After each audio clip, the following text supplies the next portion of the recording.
जय श्री शेतकरी मित्र, प्रश्न तुमचे उत्तर आमचे या सदनामध्ये आपलं स्वागत आहे। कैलास नानासाहेब ताकटे, मुक्काम पोस्ट खडांबे, तालुका राहुरी, जिल्हा अहिल्यानगर इथून प्रश्न विचारला आहे। आमच्याकडे 1.5 एकर आंब्याचे झाडं आहेत, 7वं वर्ष आहे, बहार चांगला फुटलेला आहे, काय खत वापरलं पाहिजे? आपली जी आंब्याची बाग आहे ती चांगली बहार फुटलेला आहे, या अर्थी त्याच्यामध्ये चांगल्या प्रकारचं स्टोरेज झालेलं आहे आणि चांगला ताण बसून त्याला सुंदर अशा प्रकारे बहार आलेला आहे। हा जो आलेला मोहर आहे हा खूप नाजूक असतो आणि सेटिंग फार कमी प्रमाणामध्ये जरी झालं तरी पण गळ माउंट मोठ्या प्रमाणामध्ये होते। ह्याचं कारण म्हणजे स्टोरेज मध्ये असलेली कमतरता। आणि तशाही प्रकारे आंब्याला मोठ्या प्रमाणामध्ये फुलं येतात, त्याचं कारण असं असतं की त्याचं सेटिंग फार कमी प्रमाणामध्ये होतं। आणि तरी सुद्धा एससीटी वैदिकच्या शेतकऱ्यांना असा अनुभव आलेला आहे की जर रेस्ट काळापासून जर तुम्ही त्याला जर वापरत असाल, सेटिंग मधला 50% जो बहार आहे तो आंबा टिकून राहतो। आपण आता काय करू शकता, तर या प्रश्नाचं उत्तर असं आहे, LSQ शिलाजी ट्रीटमेंट याचं ड्रेंचिंग आता आपण ताबडतोब बेस्ट ट्रीटमेंटला करू शकता। आणि LSQ शिलाजी ट्रीटमेंटचा जो स्प्रे आहे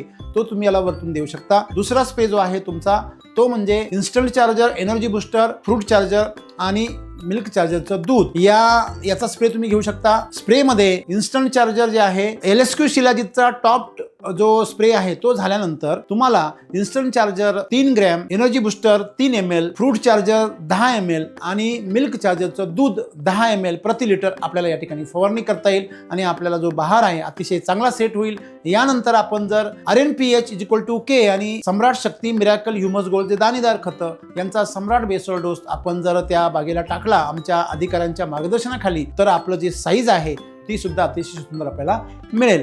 अधिक माहितीसाठी आपण आमच्या अधिकाऱ्यांना संपर्क करावा व सविस्तर माहिती घेऊन आपण याचा वापर करावा। धन्यवाद।